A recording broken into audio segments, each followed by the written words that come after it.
Okay, तो आ जाएंगे सभी लोग। अभी इस वीडियो के अंदर हम लोग क्या करेंगे, हम लोग क्वेश्चन एंड आंसर्स को फिनिश करने वाले हैं बेटा। किसके? चैप्टर नंबर 9 के क्वेश्चन एंड आंसर्स को हम लोग यहाँ पर फिनिश ऑफ करते हुए चलने वाले हैं, ठीक है। सबसे पहले अगर मैं बात करूं, आ जाएंगे सेक्शन नंबर 128 के ऊपर। Ravi limited maintain its books of accounts under the single entry system whether it is permitted as per the provision of companies act. तो मुझे बताइए, क्या परमिटेड है क्या? नहीं सर। सेक्शन नंबर 128 क्या कहता है कि हर एक कंपनी को प्रिपेयर करना पड़ेगा relevant books and papers, financial statement हर एक साल के लिए। जो बुक्स ऑफ अकाउंट्स है बेटा, ये ट्रू एंड फेयर व्यू देना चाहिए of the state of affairs of the company including branch office.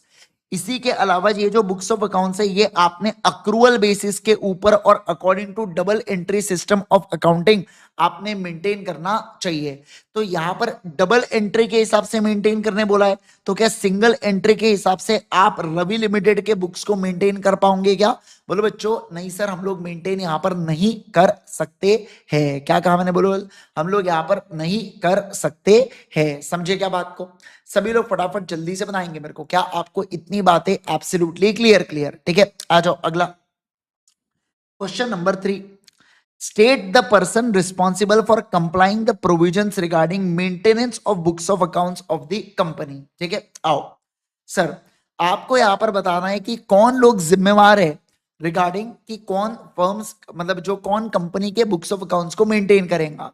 तो देखो सर, कंपनी के बुक्स ऑफ अकाउंट्स को managing director, whole time director, chief financial officer और इसके अलावा एनी पर्सन जिसको अथोराइज करके रखा है बोर्ड के द्वारा, यानी कि जिसको बोला जाता है बोर्ड अथोराइज पर्सन।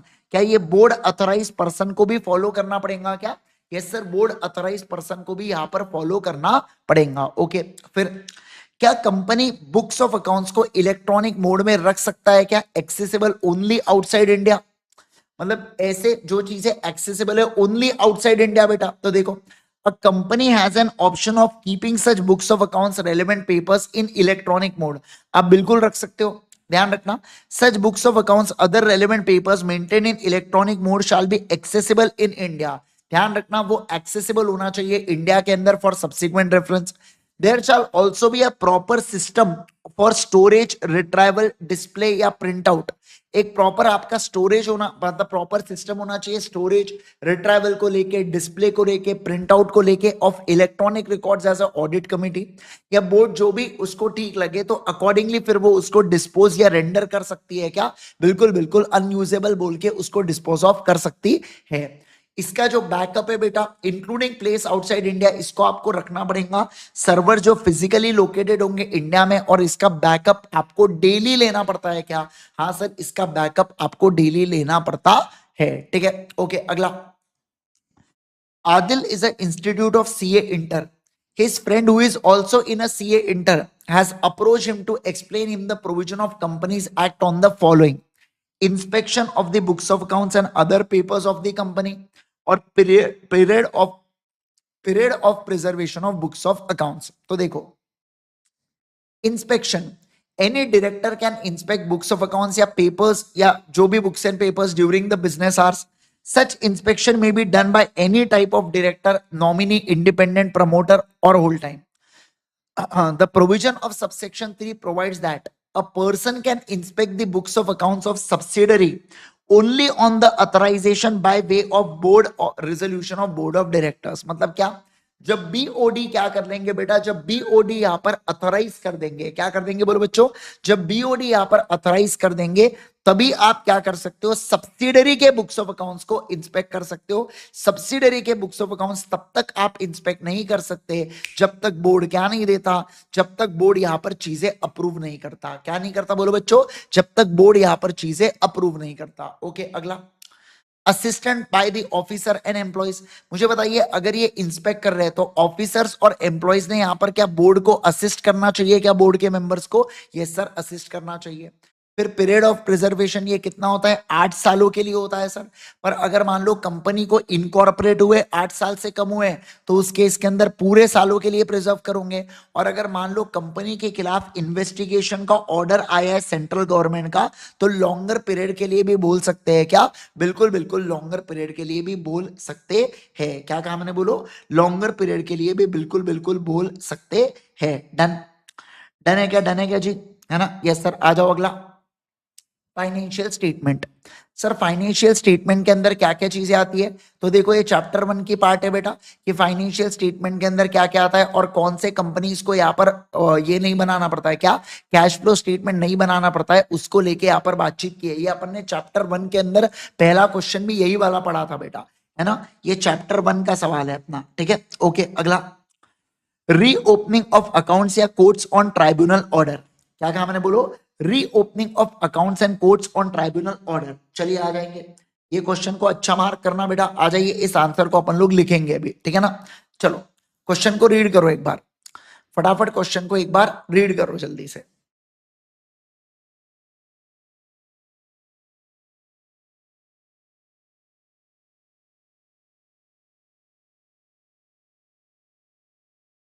एक बार जल्दी से क्वेश्चन को रीड करो। देखो, income tax authority in the current financial year 19-20 observed during the assessment provisions a need to reopen the accounts of Chetan Limited for financial year 8-9। कब लगा?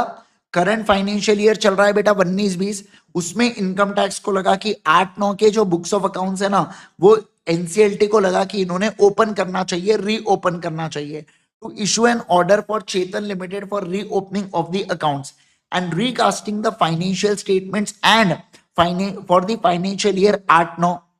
Examine the validity of application be filed by income tax authority to NCLT। तो NCLT को जो इन्होंने अर्जी लगाया है बेटा, क्या वो वैलिड है या नहीं है, उसके बारे में यहाँ पर बातचीत की जा रही है, ठीक है ना? उससे रिलेटेड यहाँ पर चर्चा की जा रही है।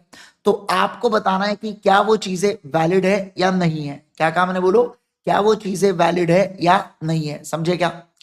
सभी लोग जल्दी से बताएंगे क्या आपको क्वेश्चन समझ में आ गया क्या? तो फिर मैं आंसर के ऊपर चलता हूं बेटा अभी, ठीक है? क्वेश्चन समझ में आ गया? चलिए आ जाइए आंसर के ऊपर सभी लोग।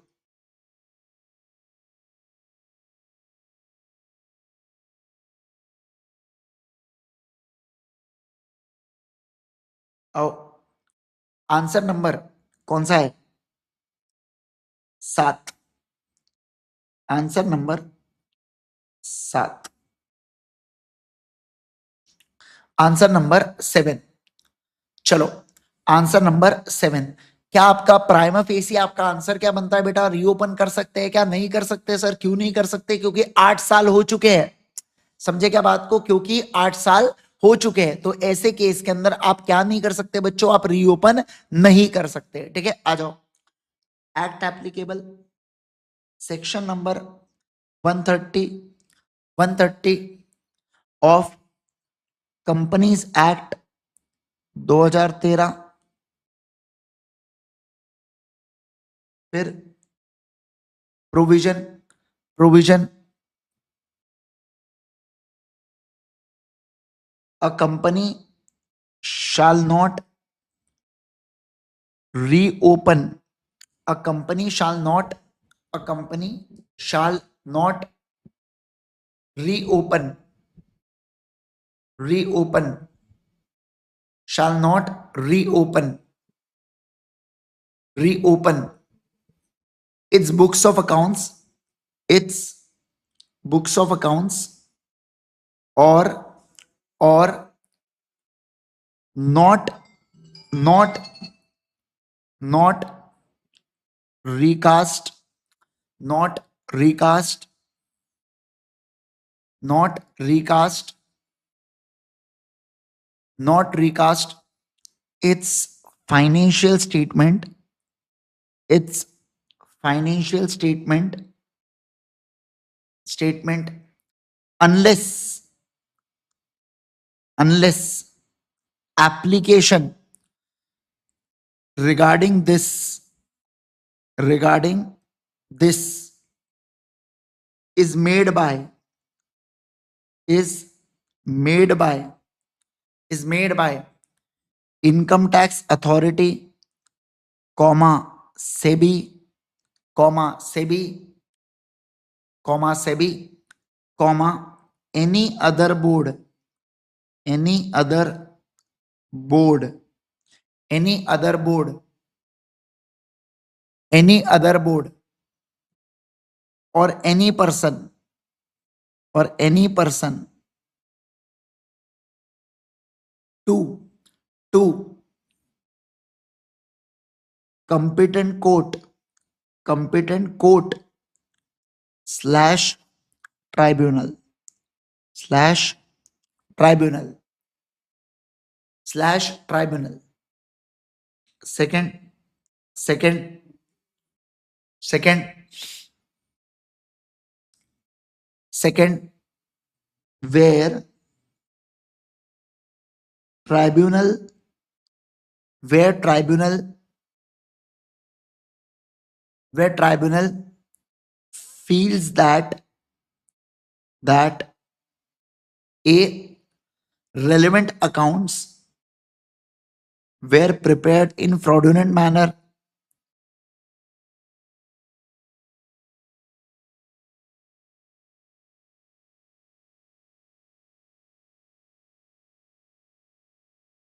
relevant accounts were prepared in fraudulent manner.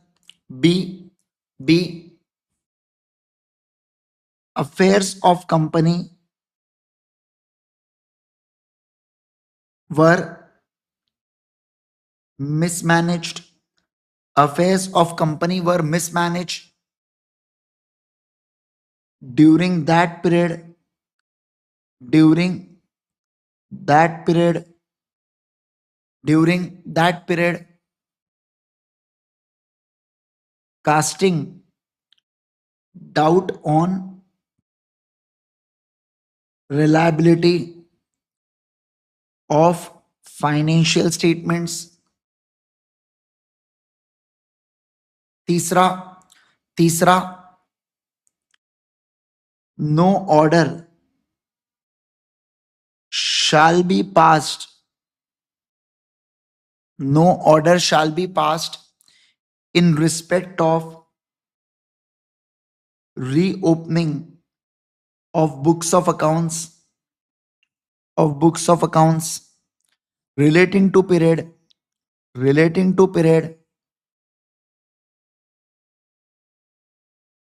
earlier than 8 years, immediately preceding financial year, immediately preceding financial year.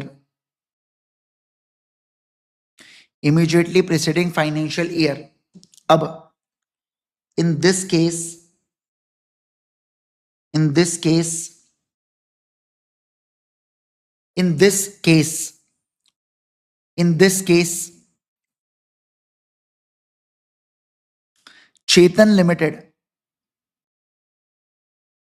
Chetan Limited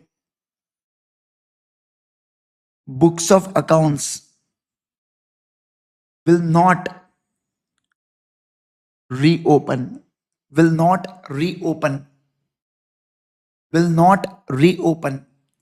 as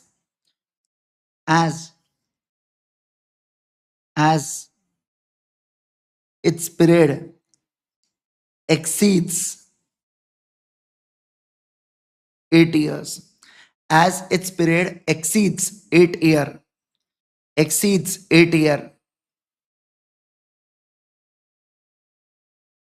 from current financial year, that is 2019-20, that is 2019-20. Done है? बोलो फटाफट, yes आ जाओ। अगला question, question number 8, state any 4 contents of DRS as given under section 134। तो ये तो एकदम इजी है। तो देखो DRS के अंदर क्या क्या दिया होता है बेटा, प्रिपरेशन ऑफ एनुअल अकाउंट्स, है ना, एप्लीकेबल अकाउंटिंग स्टैंडर्ड्स को हमने फॉलो किया, और अगर नहीं किया तो क्या मटेरियल डिपार्चर है। फिर डायरेक्टर्स हैज सिलेक्टेड और अप्लाइड अकाउंटिंग पॉलिसीज, जो कंसिस्टेंटली उन्होंने अप्लाई किया है, जो ट्रू एंड फेयर व्यू देता है regarding affairs of the company. फिर डायरेक्टर ने प्रॉपर केयर और सफिशिएंट केयर किया है for maintenance of adequate accounting records, या जो भी प्रोविजंस है उसको लेके। फिर डायरेक्टर ने सर यहाँ पर प्रिपेयर किया annual accounts on going concern basis, और डायरेक्टर अगर लिस्टेड कंपनी है तो इन्होंने इंटरनल फाइनेंशियल कंट्रोल्स को लेट डाउन किया है और इंटरनल फाइनेंशियल कंट्रोल एडिक्वेट थे और वो सही ढंग से काम कर रहे थे। इसके साथ साथ जो डायरेक्टर है उन्होंने प्रॉपर सिस्टम लगाया है इस चीज को इंश्योर करने के लिए कि सारे एप्लीकेबल लॉज वगैरह बराबर से फॉलो हो रहे हैं या बराबर से फॉलो नहीं हो रहे हैं। उन चीजों को लेके इन्होंने क्या करके रखा है सर, डायरेक्टर ने प्रॉपर सिस्टम लगा रखा है। क्या कर रखा है बोलो बच्चों, प्रॉपर सिस्टम लगा रखा है। ठीक है, चलो सर आ जाओ अगला next question, question number 9। Yellow limited has prepared financial statement for the year 19-18-19। Mr. Pratik, the managing director is declining to sign the financial statement on the grounds that it is only the duty of board of directors to sign the financial statement as approved by the board, and he is not liable to sign the same. Now, Mr. Pratik has approached you to advise regarding the responsibility of signing of financial statements. ठीक है, okay. फिर advise Mr. Pratik regarding his responsibility of financial statement signing. Mr. Pratik has also provided you following information. The board of the policy has not authorized chairman of the company to sign the financial statements. अब वो authorise नहीं होते तो दो director जिसमें से एक का एमडी होना पड़ता है और director company has appointed Sunaina as a company secretary. तो देखो यहाँ पर फाइनेंशियल स्टेटमेंट इंक्लूडिंग सीएफएस को कौन साइन करता है sir, it shall be approve by board of directors और उनके भी आप में साइन कौन करेंगे, चेयरपर्सन। सर चेयरपर्सन ऑथराइज नहीं है तो दो डायरेक्टर जिसमें से एक मैनेजिंग डायरेक्टर होगा, इसके अलावा सीईओ होगा, सीएफओ होगा और कंपनी सेक्रेटरी होगा जो भी अपॉइंटेड है। ओपीसी के केस में केवल और केवल एक डायरेक्टर ही होता है। अब इस केस के अंदर मुझे बताइए अगर कंपनी ने चेयरमैन को अपॉइंट नहीं किया है तो इस फाइनेंशियल स्टेटमेंट को कोई भी दो डायरेक्टर साइन करेंगे जिसमें से एक मैनेजिंग डायरेक्टर होगा और प्रतीक कौन है बेटा, मैनेजिंग डायरेक्टर है। तो ऐसे केस के अंदर क्या प्रतीक को साइन करना पड़ेगा क्या? हाँ सर प्रतीक को यहाँ पर साइन करना पड़ेगा। क्या कहा मैंने, बोलो, प्रतीक को यहाँ पर साइन करना पड़ेगा। चलो एक बार जल्दी से अगला वाला पॉइंट पढ़ लो, सेम है, सेम है बिल्कुल। देखो सेम क्वेश्चन है 134(1) के ऊपर, साइनिंग के ऊपर, फटाफट पढ़ो जल्दी से।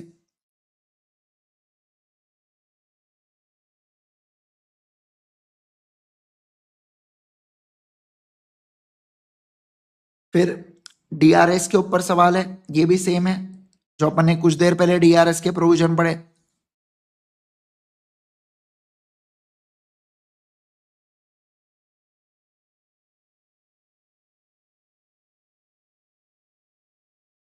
जल्दी जल्दी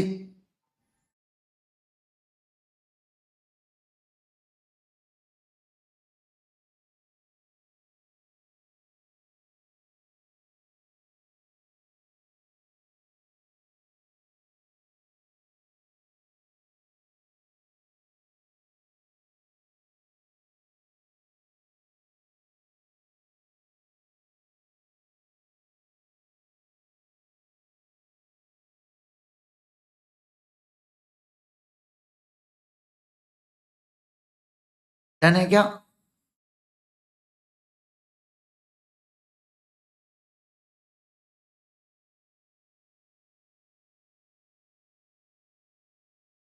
सभी लोग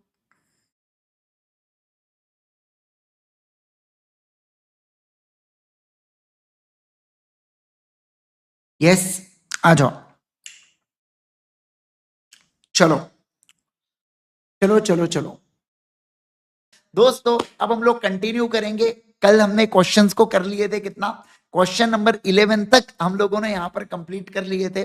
और अब अगर मैं बात करूं आप लोगों के साथ, अब हम लोग बात करेंगे किसके बारे में बच्चों, अब हम लोग बात करेंगे सेक्शन नंबर 135 के बारे में। ठीक है ना, आ जाओ आ जाओ आ जाओ। सेक्शन नंबर 135 के बारे में अगर मैं कहूं तो सर ये CSR से रिलेटेड होता है। इसके क्वेश्चन बहुत एकदम कड़क टाइट, एकदम टाइट क्वेश्चन है इसके। ठीक है ना, तो प्लीज ध्यान रखना है यहाँ पर, एकदम अच्छे से ध्यान रखिएगा। ठीक है, प्रियंका गुप्ता के लिए सर हमारा सिलेबस कब तक खत्म होगा?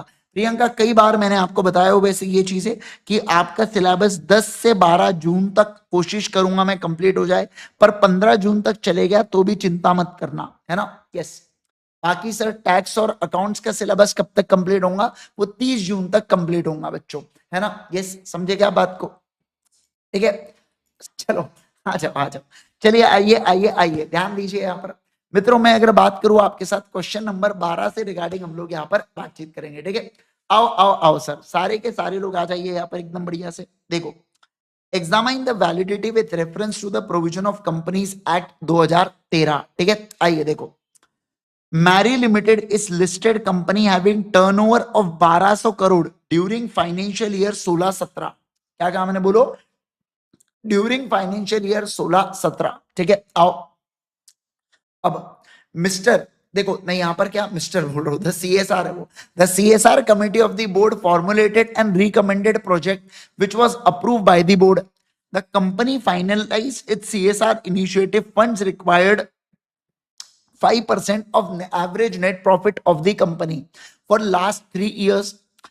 Will such excess expense be count in the subsequent financial year as a part of CSR expenditure? तो मुझे बताइए, क्या आप इसको काउंट कर सकते हो? क्या क्या बाद में आप उसको काउंट कर सकते हो क्या? फटाफट फटाफट जल्दी से बताएंगे मेरे को। सर इसका जवाब है हाँ सर, बिल्कुल बिल्कुल कर सकते हैं। Board of the every company यहां पर इंश्योर करती है कि कंपनी ने क्या किया है, at least 2% of average net profits of 3 financial year आपने स्पेंड किया हो करके। अगर आप कोई भी एक्सेस एक्सपेंडिचर करते हो तो आप इसको सेट ऑफ कर सकते हो अगले 3 सालों के अंदर। ध्यान रखना, तो ये जो एक्सेस एक्सपेंडिचर है कितने का, 3% का एक्सेस एक्सपेंडिचर है। तो एक्सपेंडिचर 2% अपन मानेंगे सीएसआर के लिए, और उसके ऊपर जितना भी खर्चा है आप उसको सेट ऑफ कर देना। कितने समय के लिए? अगले 3 सालों के अंदर। कितने समय के लिए बोलो? अगले 3 सालों के अंदर। क्या आपको बातें समझ में आ गई? क्या सभी लोग जल्दी से बोलेंगे क्या आपको इतनी बातें समझ में आ गई? क्या? I think so, very easy. ये एमसीक्यू के लिए काफी इंपॉर्टेंट है बेटा सवाल, है ना? एमसीक्यू के लिए कई बार पूछा जाता है कि आप सेट ऑफ कितने समय के लिए कर सकते हो। ओके, अब देखो, Tirupati limited a listed company has made the following profits. The profits reflects eligible profits that are relevant under the section of Companies Act. मतलब इनका कहना है सेक्शन नंबर 198 के हिसाब से हमने आपको प्रॉफिट दे के रखे है। ये देखो प्रॉफिट दे के रखे। अब आपको बोल रहा है calculate the amount of CSR to be spend for financial year 17-18। State the composition of CSR committee for unlisted company और एंड अ प्राइवेट कंपनी के लिए आपको बताना है। ठीक है, ओके। देखो सर, सीएसआर का अमाउंट कितना होगा बताओ मुझे। सर 20 + 40 + 60 यानी कि 90 डिवाइडेड बाय 3 यानी कि 30 का 2% यानी कि 6 करोड़ रुपए होगा। क्या? मार खाओगे अगर किसी ने ऐसा किया तो बेटा, कूट दूंगा मैं आपको, मजाक नहीं कर रहा हूं। घर पे आके फोन में घुस के कैमरा से चप्पल से बजाऊंगा।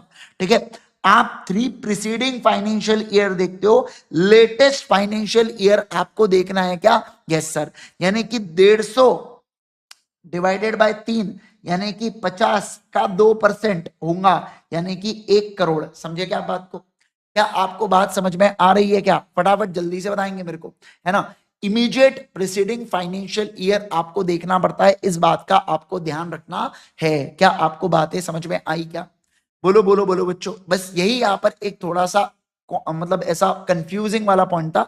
कंफ्यूज नहीं, वैसे अपन ने डिस्कस किया है, बट स्टिल एक बच्चों के लिए कभी कभार कंफ्यूज हो जाता है। देखो, सेक्शन 135 कहता है कि बोर्ड इंश्योर करेगा कि हर एक फाइनेंशियल ईयर में आपको कम से कम 2% ऑफ यहां पर क्या करना पड़ेगा, 2% of average net profits of preceding 3 financial year आपको पे करना पड़ेगा। इसी के साथ साथ यहां पर बोला गया जैसे 150 करोड़ का 2% यानी कि 1 करोड़ रुपए आपको क्या करना पड़ेगा सर? 1 करोड़ रुपए आपको पे करना पड़ेगा। क्या करना पड़ेगा बोलो बच्चों? 1 करोड़ रुपए पे करना पड़ेगा। अब अनलिस्टेड कंपनी में कंपोजिशन क्या होता है बेटा? तो अनलिस्टेड कंपनी या प्राइवेट कंपनी है तो जहां पर इंडिपेंडेंट डायरेक्टर नहीं होते वहां पे सीएसआर कमेटी को विदाउट सच डायरेक्टर आपको अपॉइंट करना पड़ता है। और प्राइवेट कंपनी में 2 डायरेक्टर्स ही आपको लगते हैं ना? हाँ सर, आपको 2 डायरेक्टर ही लगते हैं। समझे क्या? वैसे तो सीएसआर कमेटी में 3 और मोर डायरेक्टर्स होते हैं, पर अगर आपके अंदर अगर आपके इसमें ये है इंडिपेंडेंट डायरेक्टर है तो उस केस के अंदर इंडिपेंडेंट डायरेक्टर को अपॉइंट करना, एक एक जन मिनिमम होना चाहिए इंडिपेंडेंट, वो नहीं है तो अनलिस्टेड कंपनी में विदाउट दैट ही आप लोग क्या कर सकते हो सर? अपॉइंट कर सकते हो। डन है क्या? बोलो बोलो बोलो। अगला वाला सवाल पढ़ो, ये आंसर लिखेंगे। अगला वाला सवाल पढ़ो सभी लोग। अगला वाला सवाल पढ़ो फटाफट। बेटा 150 डिवाइडेड बाय 3, एवरेज नहीं किया इन्होंने उसका, है ना, टोटल ही किया सिर्फ 150, पर वो 150 डिवाइडेड बाय 3 होगा तो 50 करोड़ होगा ना, ऐसा। ठीक है, तो वो जो सुमित दे के रखा है 150 करोड़ सही है वो, पर वो टोटल है, ठीक है ना, उसको डिवाइड बाय 3 करना पड़ता है अपने को एवरेज लेने के लिए।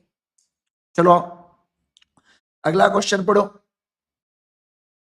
पढ़ो ना, पढ़े क्या, पढ़े कि नहीं पढ़े, नहीं नहीं पढ़े कि नहीं पढ़े, पढ़े पढ़े। आओ, आई थिंक सो अपने इस चैप्टर का पहला ही क्वेश्चन लिखने जा रहे हैं क्या अपन, कि कल एक लिखा था, लिखा था कल एक। चलो आओ, आज लिखेंगे आंसर नंबर कौन सा है रे, 14। देखो क्या कह रहा है, अच्छे से शांति से पढ़ना।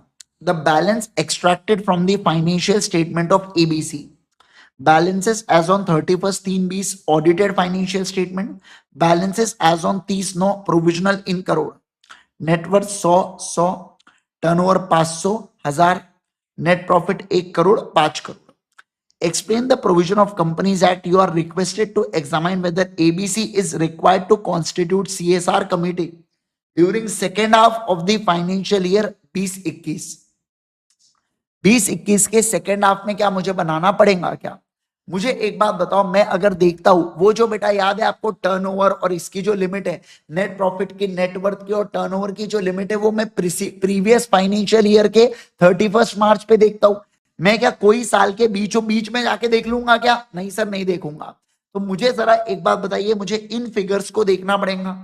मुझे बताओ, नेट प्रॉफिट की रिक्वायरमेंट है 5 की, नेटवर्थ की रिक्वायरमेंट कितने की थी बेटा? 500 की थी, और टर्नओवर की रिक्वायरमेंट 1000 की थी। तो एक भी कंडीशन फुलफिल हुई क्या? नहीं सर, एक भी कंडीशन फुलफिल नहीं हुई। तो ऐसे केस के अंदर क्या सीएसआर कमेटी बनानी पड़ेगी क्या? नहीं सर, सीएसआर कमेटी नहीं बनानी पड़ेगी। इच्छा नहीं हो रही लिखने की, पर लिख लेते हैं। आ जाओ, एक्ट एप्लीकेबल लिखो फटाफट। Act applicable section number 135 of company act 2013, provision provision provision every company every company every company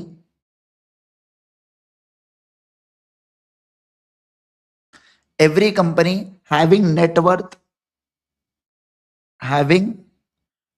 worth of rupees 500 or more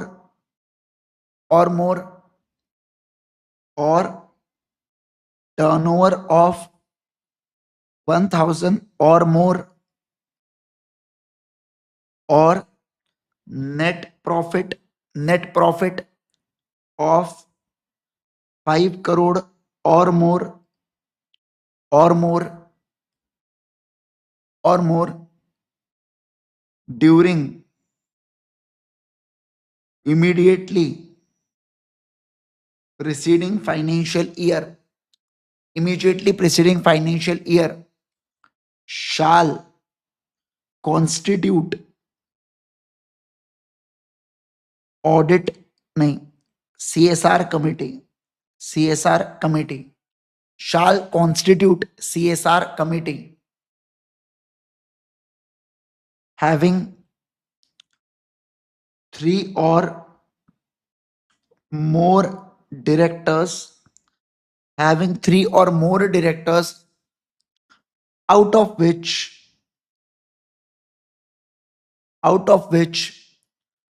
one shall be independent director out of which one shall be independent director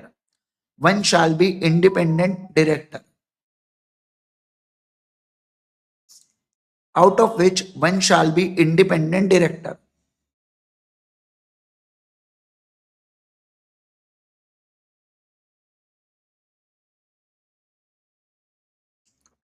हो गया? अब conclusion लिखो बेटा। क्या सभी लोग आप लिख पाएंगे कंक्लूजन? प्लीज ट्राई करो खुद से एक बार, प्लीज कंक्लूजन ट्राई करेंगे।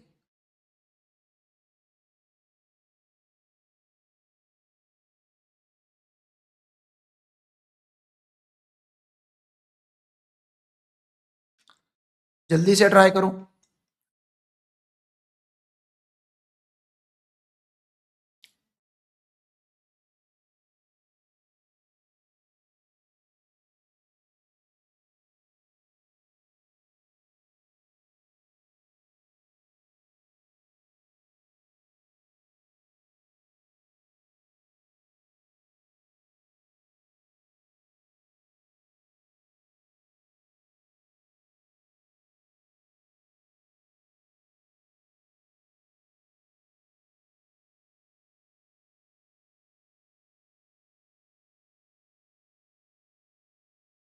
होने के बाद डन लिखिए।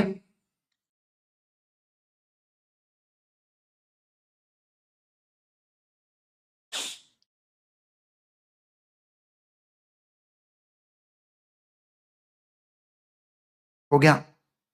चलो चलो।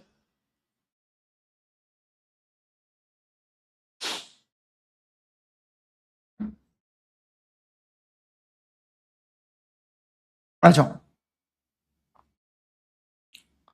आइए देखो, सेक्शन नंबर 137 के ऊपर अब सवाल है। क्वेश्चन नंबर 15 देखो, बढ़िया सवाल है, इसको स्टार मार्क करके रख दो। ठीक है, आओ। हाँ, इसके अंदर कुछ स्टार मार्क वाला जैसा पॉइंट था क्या? नहीं सर, ये ऑडिटेड वाला है, इसको बस इतना पॉइंट स्टार मार्क कर देना, क्वेश्चन वगैरह पढ़ने की जरूरत नहीं है अपने को। ठीक है, चलिए सर आ जाओ। देखो, government of India is holding 51% of paid up equity capital of Sun limited. The audited financial statements of Sun Limited for the financial year 17-18 were placed at its AGM on 31st August 2018. However, pending the comments of CNAG on the said accounts, the meeting was adjourned without the adoption of accounts. मतलब accounts को adopt किए बगैर ही AGM क्या हो गई बेटा? Proceed हो गई। अब on the receipts of CAG comments on the accounts, the adjourned general meeting was held on 15th of October 2018, whereat accounts were adopted. Thereafter, Sun Limited filed its financial statement relevant for the financial year 17-18 with ROC for 12th of November. मतलब कि 15 अक्टूबर से 30 दिनों के अंदर इन्होंने financial statement को file किया ROC के पास।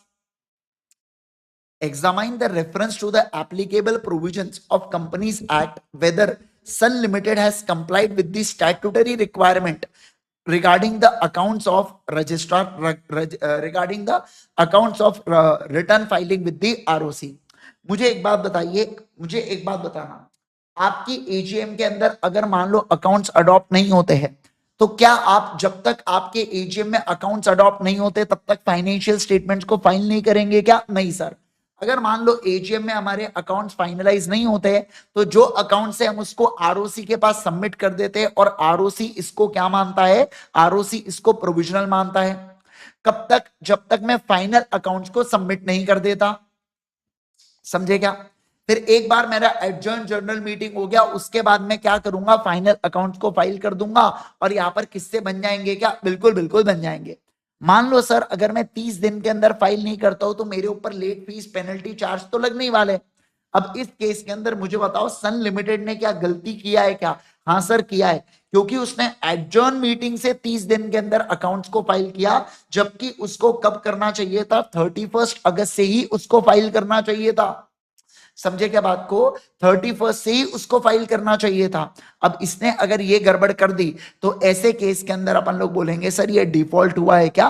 बिल्कुल बिल्कुल डिफॉल्ट हुआ है। चलिए आंसर को लिखेंगे क्या? आ जाओ आंसर को लिखेंगे। Answer number 15, answer number 15,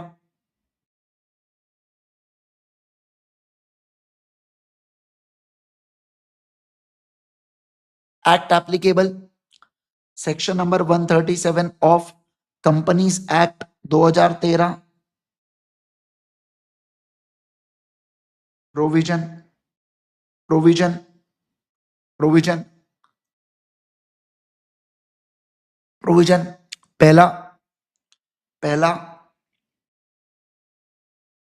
where financial statements are not adopted, are not adopted at AGM at AGM or adjourn general meeting, general meeting, then such unadopted, such unadopted financial statements along with document, along with document shall be filed with ROC, shall be filed with ROC, shall be filed with ROC within 30 days, within 30 days, 30 days from date of AGM, from date of AGM, and ROC will take it as provisional. ROC will take it as provisional till till FS is filed, till FS is filed, till FS is filed. नहीं reason नहीं देते बेटा, reason कब देते हैं? Reason for not holding AGM, याद है कि एजीएम के ड्यू डेट से एनुअल रिटर्न 60 दिन के अंदर फाइल करना पड़ता है ना, वैसा वाला, तब रीजन देते हैं। आ जाओ, FS is filed after adoption, after adoption, after adoption. ठीक है, चलो अगला।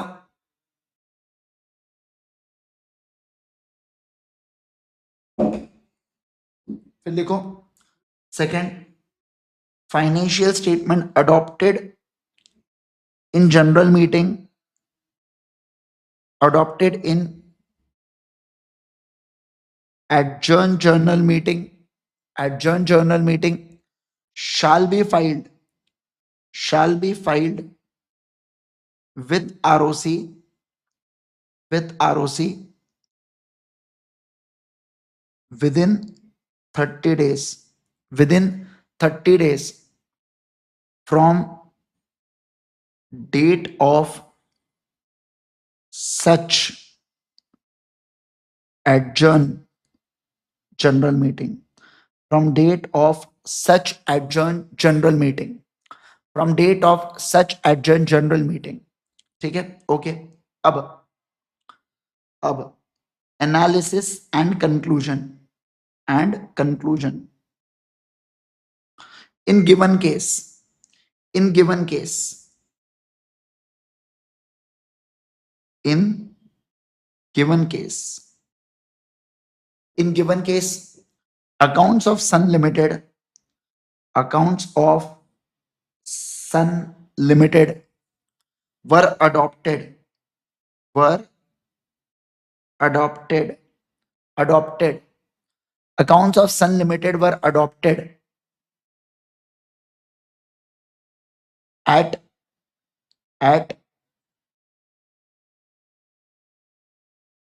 adjourn general meeting held on 15 October, 15 October, and FS was filed on 12 नवंबर था शायद, है ना? Yes, okay. अगला, अगला, hence Sun Limited has not complied, hence Sun Limited has not complied with statutory requirement,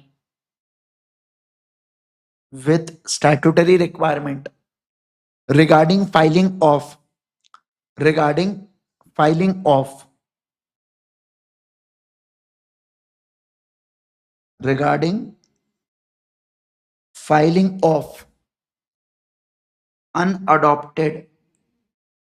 unadopted accounts with registrar, with registrar, with registrar,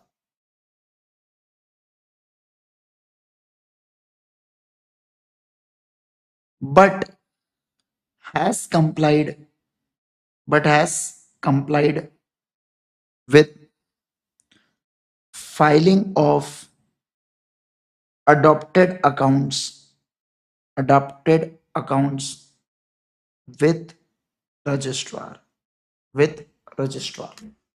ठीक है, चलो लिख लो, लिख लो, लिख लो, लिख लो।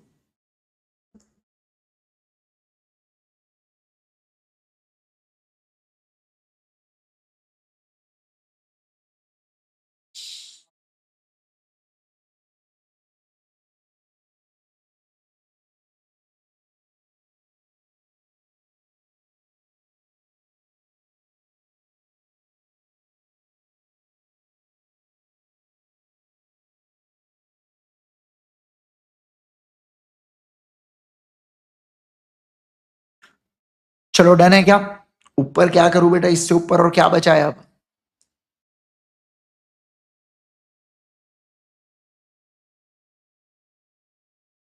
आ जाओ, नेक्स्ट नेक्स्ट नेक्स्ट।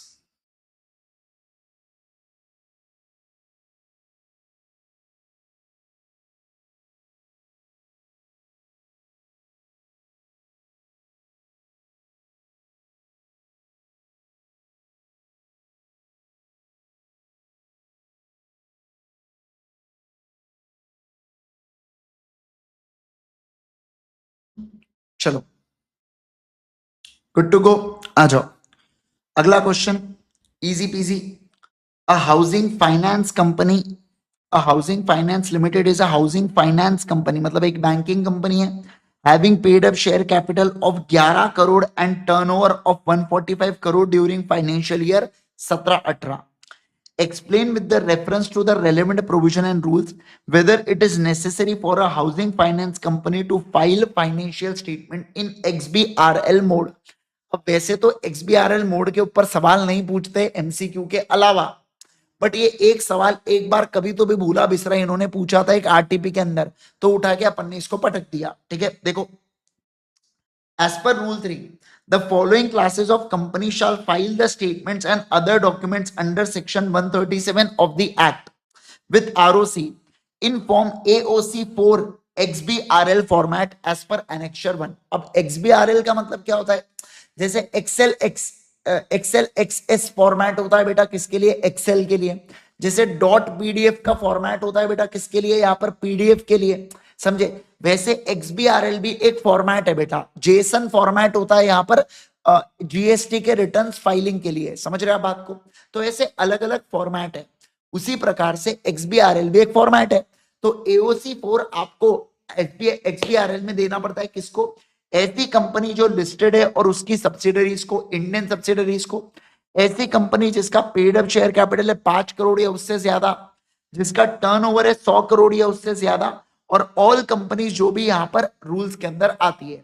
पर देखो इन्होंने बोल के रखा है बैंकिंग, इंश्योरेंस, पावर और नॉन बैंकिंग फाइनेंशियल कंपनीज, इनको एग्जेम्प्टेड है एक्सबीआरएल फॉर्मेट से।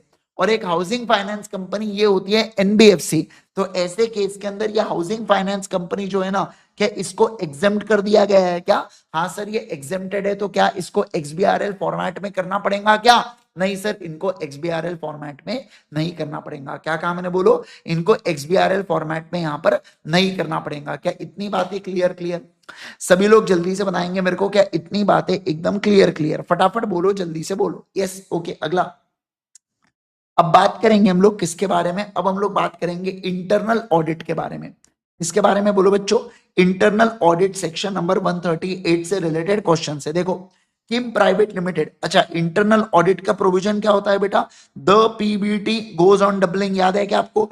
डी से डिपॉजिट है 25 करोड़ या उससे ज्यादा, है ना? पी से पेड अप शेयर कैपिटल है 50 करोड़ या उससे ज्यादा, बोरोइंग है बेटा 100 करोड़ या उससे ज्यादा, और टर्नओवर है यहाँ पर 200 करोड़ या उससे ज्यादा, है ना? The PBT goes on doubling, the PBT goes on doubling, the PBT goes on doubling, the PBT goes on doubling. ठीक है, ओके।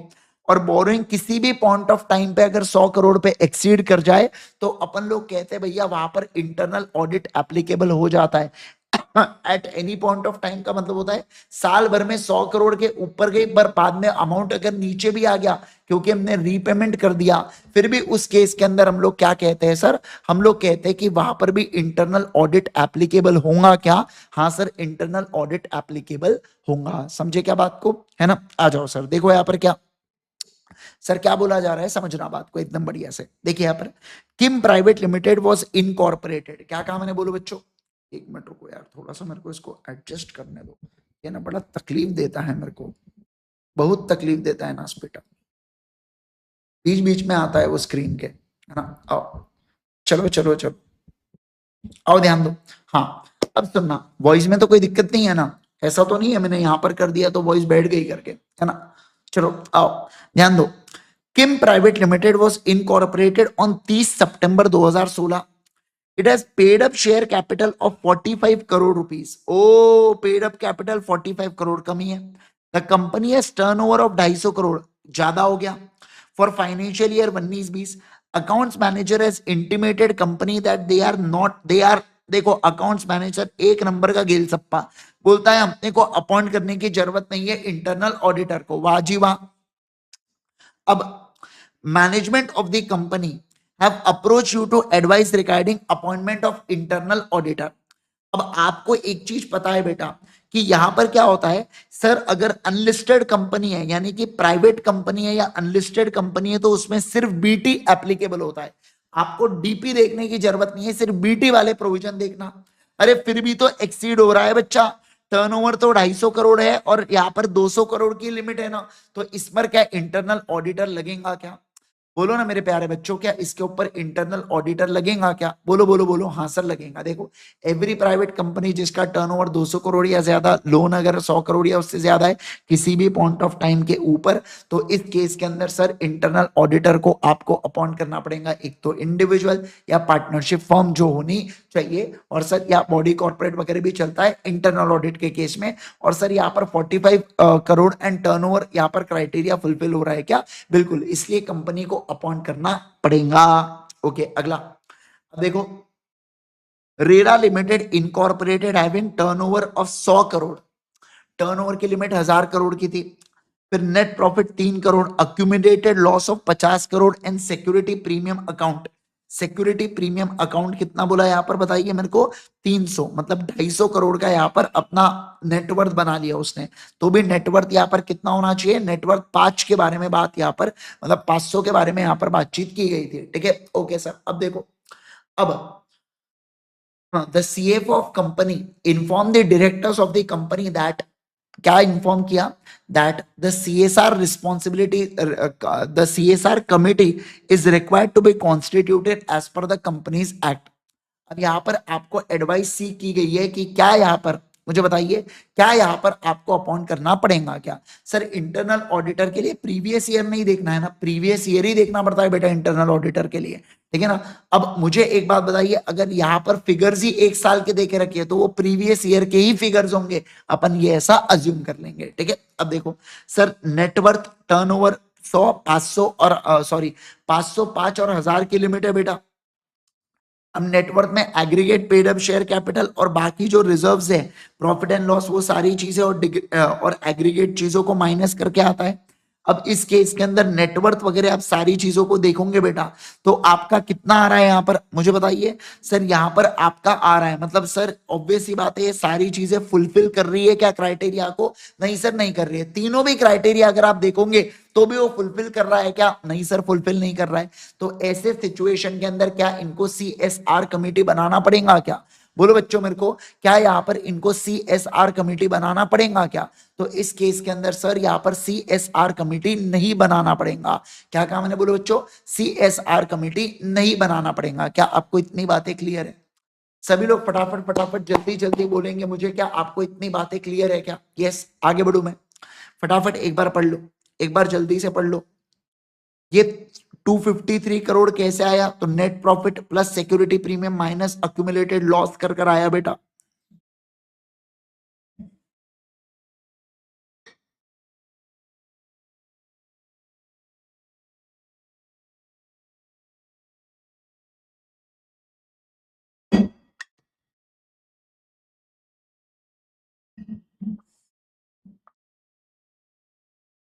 चलो वॉलेंट्री रिवीजन के बारे में पढ़ो बेटा। Direct question. अच्छा मुझे बताओ कितने साल तक वॉलेंट्री रिवीजन आप कर सकते हो? मुझे बताओ वॉलेंट्री रिवीजन आप कितने साल तक कर सकते हो बेटा? और फोर्सफुल जो हॉस्टाइल रिवीजन होता है वो कितने साल तक कर सकते हो? 8। समझे ना बात को? याद आ रहा है आपको? एक चीज पर 8 के लिए 5 लोग एप्लीकेशन डालेंगे तब ट्राइब्यूनल ऑर्डर पास करेगा, बराबर। और लेकिन मुझे खुद से करना है, जहां पर बोर्ड ऑफ डायरेक्टर्स को लग रहा है कि अपने बुक्स ऑफ अकाउंट्स में कुछ तो भी कमती बनाए, कुछ तो भी मजेदार नहीं बनाए, तो उस केस के अंदर आप क्या करोगे? उस केस के अंदर आप यहां पर बोर्ड ऑफ डायरेक्टर्स रिक्वेस्ट करेंगे भाई साहब कि प्लीज तुम क्या करवा दो, प्लीज तुम रिवाइज करवा दो। क्या करवा दो बोलो बच्चों? प्लीज तुम रिवाइज करवा दो। समझे क्या बात को? क्या आप दोनों के बीच का डिफरेंस समझ पा रहे हो? क्या फटाफट बोलेंगे मेरे को, है ना? Yes sir. चलिए आ जाओ अगले पॉइंट के ऊपर। अब देखो preparation of revise financial statement. अगर डायरेक्टर्स ऑफ द कंपनी को लगता है कि फाइनेंशियल स्टेटमेंट या जो बोर्ड रिपोर्ट है बेटा ये कंप्लाई नहीं करता section number do not comply with 129 134, तो ये प्रिपेयर कर सकता है किसको? रिवाइज फाइनेंशियल स्टेटमेंट या रिवाइज बोर्ड रिपोर्ट को। किसके? वो भी पिछले 3 सालों के। ध्यान रखना पिछले 3 सालों के। लेकिन कब? जब इनको अप्रूवल मिल जाएगा ट्राइब्यूनल का, उसके बाद। सर ट्राइब्यूनल यहां पर नोटिस सर्व करेगा इनकम टैक्स अथॉरिटीज को, सेंट्रल गवर्नमेंट को, और उनसे आने वाले रिप्रेजेंटेशन को कंसिडर करता है। सर कितने बार रिवाइज कर सकता है? साल में केवल और केवल एक बार रिवीजन कर सकते हो। Reason for revision to be disclose provided that detail reason आपको बताना पड़ेगा कि क्यों आखिर रिवीजन आप यहां पर कर रहे हो। ठीक है, okay. Sir limits of revision मुझे बताइए। सर यहाँ पर जो कॉपीज, जो जितनी भी चीज है, जो भी अल्टरेशन वगैरह हम लोग कर रहे हैं, ये हम लोग साल भर में एक बार कर सकते हैं और पिछले 3 सालों का ही कर सकते हैं ना? हाँ सर पिछले 3 सालों का ही कर सकते हैं, इस बात का आपको ध्यान रखना है। ठीक है। सेंट्रल गवर्नमेंट आपको बोल सकता है कि आपको कौन सी चीजों का रिवीजन करना है, उससे रिलेटेड रूल्स बना सकता है। ये सिर्फ वो चीजें जो सेक्शन 129 को फॉलो नहीं कर रहे हैं उसको रिवाइज करने लगाएंगे, या सिर्फ वो चीजें जो 134 को कंप्लाई नहीं कर रहे उसको रिवाइज करने लगाएंगे। समझ रहे हैं बात को? मतलब सेंट्रल गवर्नमेंट बेसिकली क्या बोल सकता है कि रिवीजन को लेके हम लोग है ना लिमिटेशन लगा सकते हैं। क्या लगा सकते हैं बोलो बच्चों? लिमिटेशन लगा सकते हैं। और ये उस लिमिटेशन के बारे में बातचीत यहां पर कर रहे हैं। ओके चलो सर आ जाओ अगला question number 20। Directors of Ninja Limited having paid up capital of 1500 crore have approached you to state the provision of Companies Act and rules regarding CSR committee। अब CSR कमेटी आप बता दो यहाँ पर कि सर इसमें 3 चीजें होती है, नेटवर्थ, टर्नओवर और नेट प्रॉफिट। अब इस केस के अंदर सर सीधी सी बात है, इसका जो नेटवर्थ है वो 1500 करोड़ का है बेटा। तो ऐसे इसमें क्या है, यहाँ पर सीएसआर प्रोविजन लगने वाले हैं क्या? बिल्कुल लगेंगे, क्योंकि नेटवर्थ के अंदर पेड अप शेयर कैपिटल, सारे रिजर्व, सिक्योरिटी प्रीमियम और अक्यूमुलेटेड लॉसेस को माइनस कर देना, उसके बाद आपका नेटवर्थ निकल जाता है। अब बाकी कुछ दे के नहीं रखा है तो हम बोलेंगे है नहीं, तो इसका मतलब ये नेटवर्थ एक्सीड कर रहा है, और नेटवर्थ एक्सीड कर रहा है मतलब यहाँ पर सीएसआर कमेटी बनाना पड़ेगा। अब सीएसआर कमेटी में कौन कौन होता है ये देख लो। सर वैसे तो 3 या 3 से ज्यादा डायरेक्टर जिसमें एक इंडिपेंडेंट हो, पर अनलिस्टेड और प्राइवेट कंपनी में नहीं होता इंडिपेंडेंट डायरेक्टर, तो विदाउट सच डायरेक्टर होता है। प्राइवेट कंपनी में तो 2 डायरेक्टर्स रहे तो भी चल जाता है। फॉरेन कंपनी में आपको 2 अथोराइज पर्सन को अपॉइंट करना पड़ता है, और वो लोग क्या बनेंगे बच्चों? वो लोग सीएसआर कमेटी के अंदर क्या बनेंगे? सीएसआर कमेटी के अंदर डायरेक्टर्स बनेंगे। ठीक है, ओके। अगला देखो सर, आपको एक शॉर्ट नोट या ब्रीफिंग देना है निफ्रा के ऊपर और सीएसआर कमेटी के ऊपर। इसको तो कैंसिल कर दो, ये तो कई बार अपन ने दे दिया ब्रीफिंग। अब हम लोग निफ्रा के बारे में बात करते हैं। सर सेंट्रल गवर्नमेंट ने कॉन्स्टिट्यूट करके रखा है निफ्रा, जो ऑडिटिंग एंड अकाउंटिंग स्टैंडर्ड से रिलेटेड डिसीजंस लेती है। निफ्रा क्या करती है तो देखो, निफ्रा रिकमेंडेशन देती है सेंट्रल गवर्नमेंट को रिगार्डिंग अकाउंटिंग पॉलिसीज और वो सारी चीजें। ये मॉनिटर करती है और एनफोर्स करती है अकाउंटिंग स्टैंडर्ड्स और ऑडिटिंग स्टैंडर्ड्स को। ये क्वालिटी ऑफ सर्विस देती है जो प्रोफेशनल एसोसिएटेड है बेटा सीए, सीएस, सीएमए के काम काज के ऊपर ये ध्यान रखती है।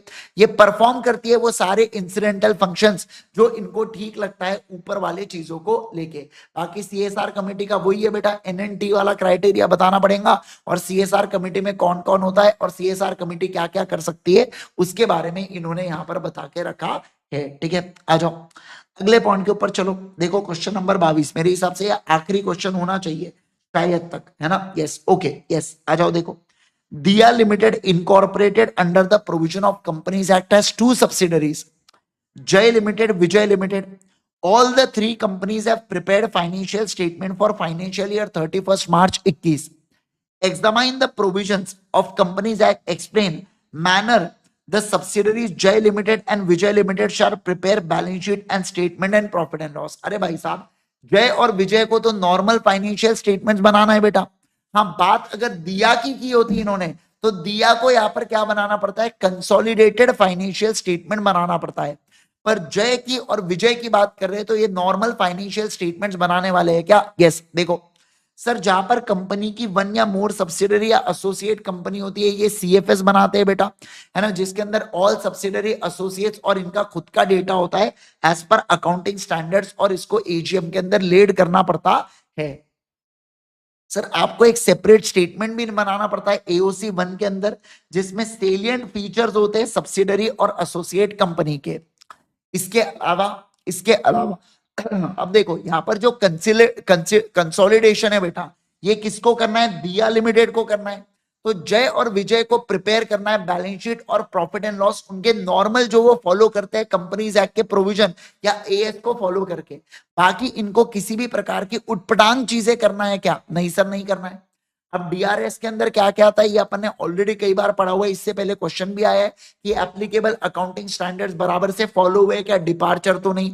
दूसरा, अकाउंटिंग पॉलिसी कंसिस्टेंटली आपने अप्लाई करनी चाहिए. तीसरा, प्रॉपर या सफिशिएंट केयर आपने करना चाहिए. गोइंग कंसर्न बेसिस पर एनुअल अकाउंट्स हो, इंटरनल फाइनेंशियल कंट्रोल्स लगाए हैं और वो क्या वो ऑपरेट करते हैं क्या, डायरेक्टर ने प्रॉपर एंश्योर कंप्लायंस किया है क्या एप्लीकेबल लॉज एंड रेगुलेशंस का. ये सारी चीजें तो अपनी बिल्कुल बिल्कुल कॉमन है, जो अपन इससे पहले भी पढ़ चुके हैं. ठीक है, डन है क्या? चलो चलो चलो सर, अब आ जाओ एमसीक्यू के लिए. बच्चों आओ, अब एमसीक्यू को करेंगे. आ जाओ. देखो, Mr. M, one of the director of NEA Private Limited, was in the opinion that no CSR committee was required to be formed. But an other director was of the opinion that it is required to be formed. According to your understanding, which one of the two directors is right?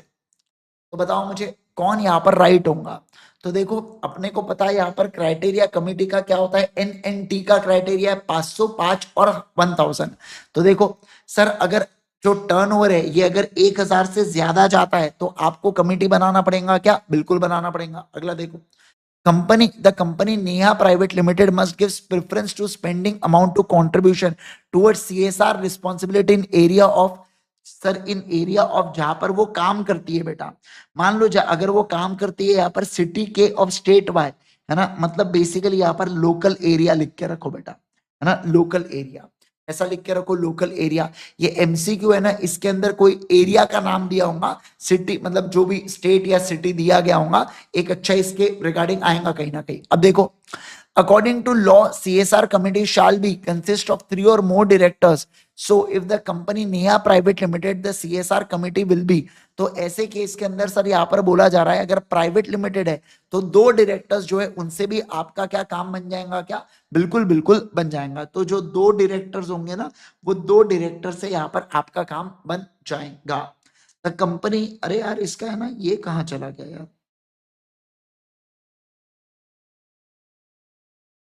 एक minute रुको, एक minute रुकना आप, ठीक है ना, सारे लोग रुकना. एक इसके अंदर आना चाहिए.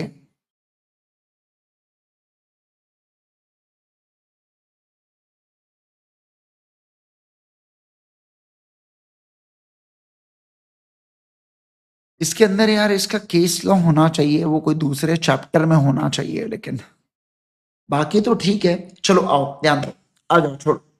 सर ये अपने को पता है सीएसआर अगर निकालना है तो अपने को 2% ऑफ एवरेज 3 इयर्स का निकालना पड़ता है, ऐसा लिख के रख दो यहाँ पर. अगला आओ, अब आ जाओ, चलो वो खत्म. अब G limited, a company having CSR committee as per section 13 of the companies act 2013 decides to spend and utilize half of the amount of CSR on activities for the benefit of all employees of G Limited. खुद के employees के benefit के लिए आप खर्चा करो CSR का, क्या उसको सीएसआर काउंट होता है क्या? मुझे बताओ क्या उसको सीएसआर काउंट होता है क्या? नहीं नहीं, जवाब दो ना, जवाब क्यों नहीं देते? क्या वो सीएसआर काउंट होता है क्या? नहीं सर, वो सीएसआर काउंट नहीं होता है। अब रिमेनिंग हाफ जो सीएसआर है वो activity for the family members of the benefit of employees, उनके लिए दे के रखा है।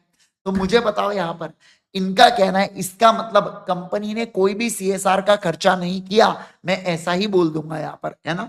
मतलब नो अमाउंट ऑफ सीएसआर वो स्पेंड बाय जी लिमिटेड, ऐसा अपन लोग बोलेंगे। डन। अगला, the company can reopen या recast of its books of accounts on application to tribunal made by registrar member BOD income tax authorities। अब ये पढ़ो अगला वाला, अगला पढ़ो एबीसी फार्मास्यूटिकल्स।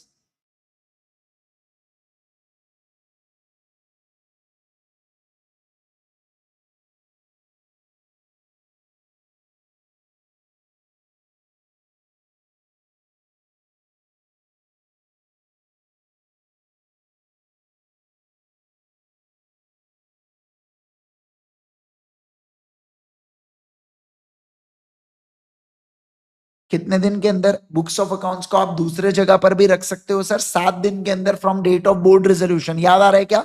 शुरुआत का ही टॉपिक था बेटा, शुरुआत का ही टॉपिक था। 7 दिन from the date of board resolution आपको डिसीजन लेना पड़ता है। बच्चों, ओ मेरे प्यारे बच्चों, क्या आपको याद आ रहा है क्या? सभी लोग जल्दी से बोलेंगे मेरे को, क्या आपको याद आ रहा है क्या? Yes, all good. यस, 7 दिन के अंदर देखो, 7 दिन के अंदर from date of taking such decision. अब क्वेश्चन नंबर 8 पढ़ो। ABC Infra Limited is a listed company quoted on NSE. Company closed its register of members in June and August for 12 and 21 days respectively. CFO of company was informed that to consider closing for another 15 days। क्या कर सकता है क्या? नहीं sir, नहीं कर सकता है, क्योंकि रजिस्टर ऑफ मेंबर्स को आप मैक्सिमम एट मैक्सिमम कितना कर सकते हो सर? 45 डेज के लिए इन अ ईयर कर सकते हो। और 45 डेज अगर एक्सीड हो रहे हैं तो उस केस में आप कर पाओगे क्या? नहीं सर, नहीं कर पाओगे। अगला, Philrich Company Limited, having registered office at New Delhi, is a subsidiary of German company named Richman Company Limited. The financial year of the parent holding differently ends on 31st March every year. The subsidiary intends to follow different financial year for consolidation of its parent company। तो क्या वो permission ले सकती है क्या? बिल्कुल, ROC new Delhi से permission लेना पड़ेगा उसको अपने आरओसी से, और वो बिल्कुल बिल्कुल फिर उसके बाद अकॉर्डिंगली डिसीजन ले सकती है क्या? बिल्कुल बिल्कुल ले सकती है। अगला क्वेश्चन पढ़ो, अगला क्वेश्चन। वैसे ये वाला जो सवाल है ना, ये चैप्टर नंबर 11 का सवाल है ना? तो वैसे तो ये सवाल इसके अंदर नहीं आना चाहिए, पर ठीक है, चलो आ गया है तो मैं आपको बता दूं कि वो ले सकती है परमिशन। ठीक है, आओ अगला, नेक्स्ट, नेक्स्ट पढ़ो, नेक्स्ट पढ़ो।